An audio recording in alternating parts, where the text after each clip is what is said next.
आपके सामने एक महत्वपूर्ण विषय पर नाटक लेकर के प्रस्तुत हुए हैं। आज हम आपके सामने एक ऐसा विषय लेकर के आए हैं जो ना केवल हमारे समाज की एक कड़वी सच्चाई है, बल्कि हजारों लड़कियों के सपनों को भी तोड़ता है। आज इस नाटक के माध्यम से हम देखेंगे कि कैसे एक दुर्बल लड़की एक सबल लड़की की तरह अपना जीवन व्यतीत करेगी।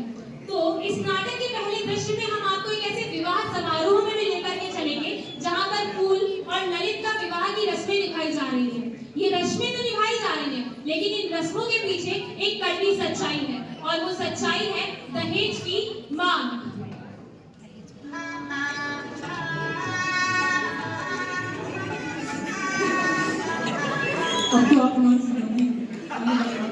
अरे जरा रुकिए, पहले तो आपने 3 लाख रुपए और 1 मोटरसाइकिल का वादा किया था, वो कहाँ है?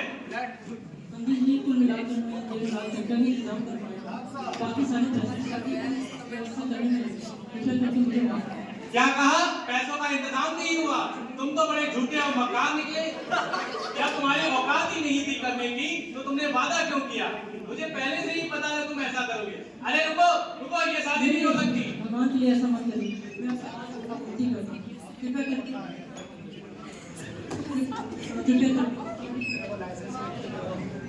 ठीक है, लेकिन अगले 15 दिनों में आपको 3 लाख रुपए और 1 मोटरसाइकिल का इंतजाम करना पड़ेगा। कितने दिनों में? घोड़े की तरह सर न दिलाइए, बताइए कितने दिनों में?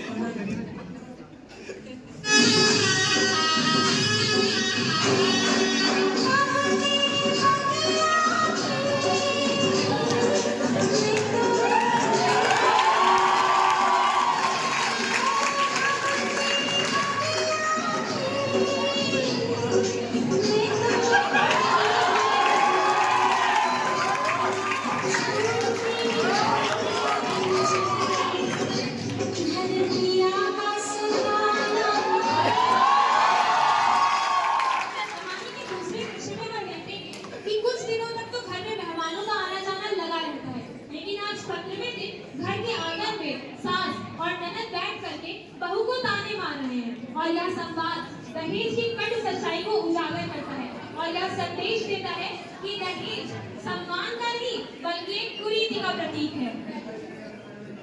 अरे ओ मंजू, सुन देख, तेरे भाई की शादी को 15 दिन हो गए, लेकिन दहेज का कोई नामो निशान नहीं है।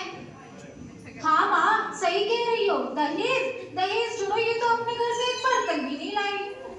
और क्या, ना पैसा, ना जेवर, ना गाड़ी, ये मुसीबत और दे मारी। अरे भाभी, रोटी बनाने में इतना समय लगता है? जी दीदी, अभी लाई। अरे ओ फुल भैया, जरा जल्दी जल्दी फुलके सेको और गोल गोल बनाना, टेढ़े मेढ़े खाए नहीं जाते हैं। जी मम्मी। खा ले बेटा, खा ले। कहानी का तीसरा दृश्य, रात का समय है।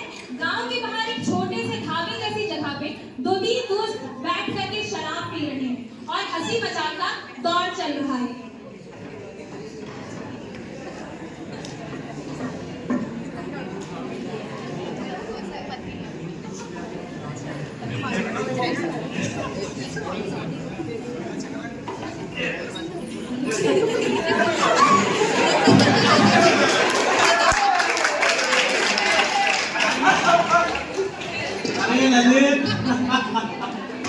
यहाँ भी हाथ में और कुछ नहीं मिला तुम्हें? और ससुराल से तो कुछ मिला ही नहीं। भैया शादी हुई है समाज सेवा। कुछ नहीं मिला ससुराल से। अरे यार, एक फूटी कौड़ी नहीं मिली। भाई ये तो नंगा का नंगा ही रह गया। भैया एक गाड़ी तक नहीं मिली, एक गाड़ी तक नहीं मिली। भैया गांव वाले सब हंस रहे तुम पे। और देखो हमारी ससुराल से ना स्प्लेंडर मिली थी, स्प्लेंडर।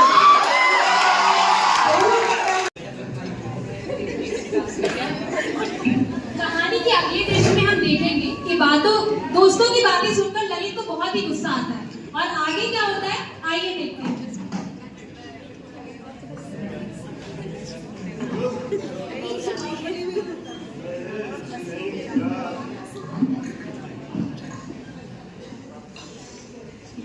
फूल जी सुन रही है? जी एक कप चाय बना लिया। जी अभी लाई।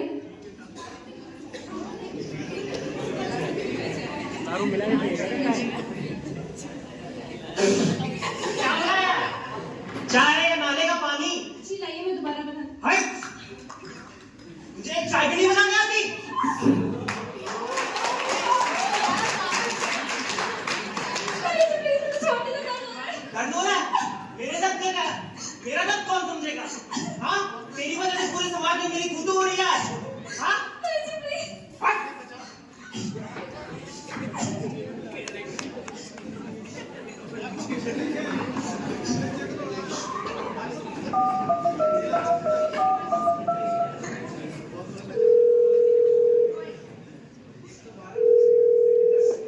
हेलो फूल, बेटा सब ठीक तो है ना?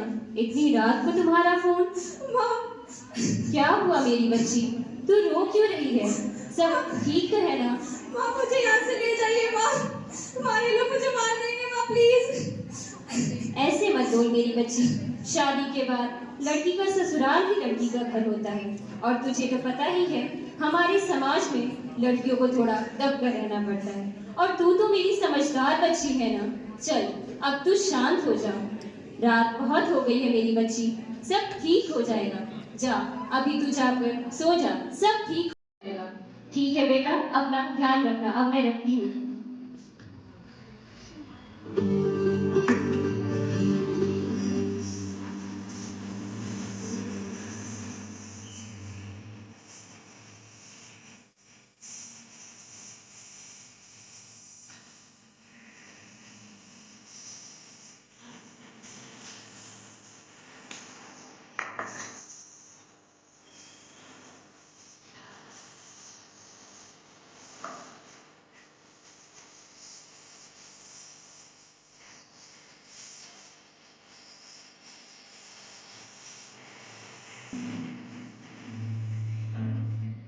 सोच जो अपना घर किसी दूसरे के घर जाती है, वहां भी अपने आप को बेचारा और बेबस ही पाती है।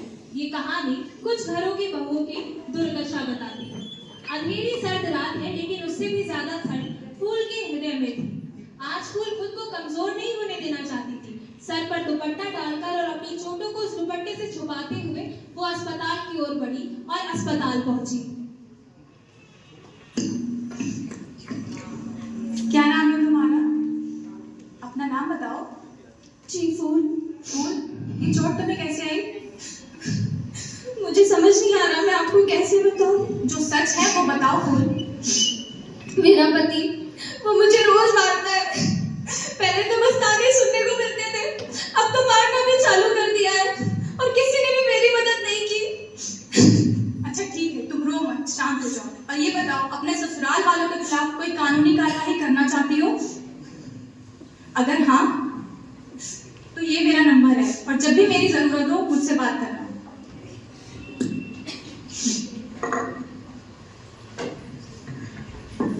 अस्पताल की सफेद रोशनी से निकलकर वो एक बार फिर से उसी अंधेरे की ओर बढ़ जाती है और इस बार उसके दिल में एक उम्मीद थी कि शायद कोई तो होगा जो उसकी बात को समझेगा।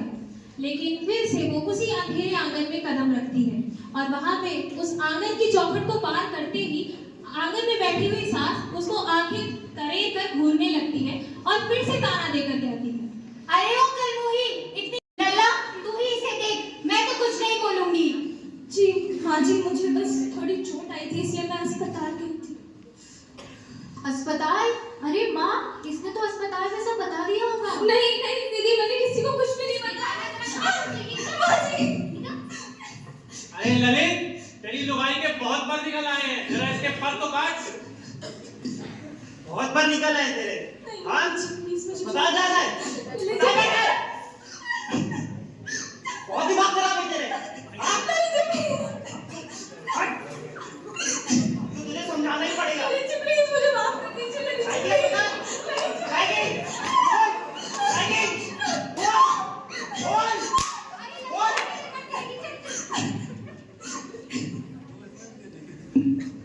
फूल के आंसू बह रहे थे, लेकिन वो आंसू इस बार कमजोरी के नहीं, एक फैसले के थे। वो फिर से खुद को कमजोर नहीं होने देना चाहती थी। उसके शरीर पर पड़े निशान तो शायद समय के साथ हट जाते, लेकिन ये निशान उसकी आत्मा पर लगे थे, जिनका इलाज उसे खुद करना था। उसने हिम्मत से फोन उठाया, नंबर डायल किया और फिर से बात करने लगी।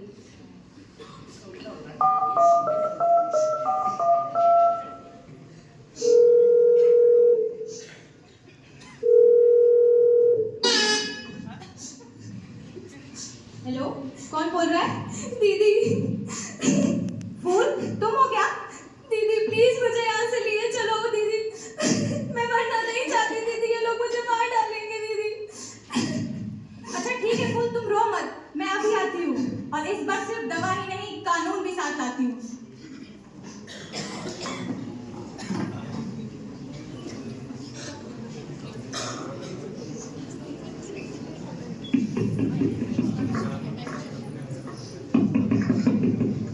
अरे ओ फूल भैया जाके दरवाजा खोल। अरे जा।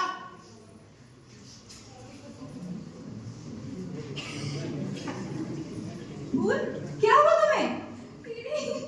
अरे माँ देखो इसने किसको बुला लिया। नमस्ते मैम। नमस्ते साहब। हाँ हाँ नमस्ते नमस्ते। हमें खबर मिली है कि यहाँ एक महिला पर अत्याचार हो रहा है। और वो महिला कोई और नहीं, आपकी अपनी बहू फूल है। अरे आपको कोई गलतफहमी हुई होगी। हमने ऐसा कुछ नहीं किया है। हमारा खानदान तो बड़ा शरीफ खानदान है। गरीब खानदान और तुम्हारे बेटे को 3 से 4 महीने जुआ खेलते हुए पकड़ा है। अरे मेरा लल्ला तो बड़ा भोला है।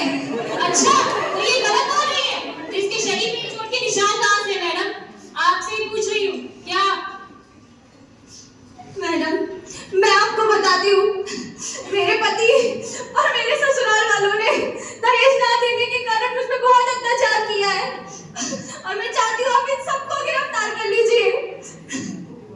ससुराल वाले बन के बहुत कर लिया तुमने जो। अब तुमको तुम्हारा आखिरी ससुराल में दिखाता हूँ।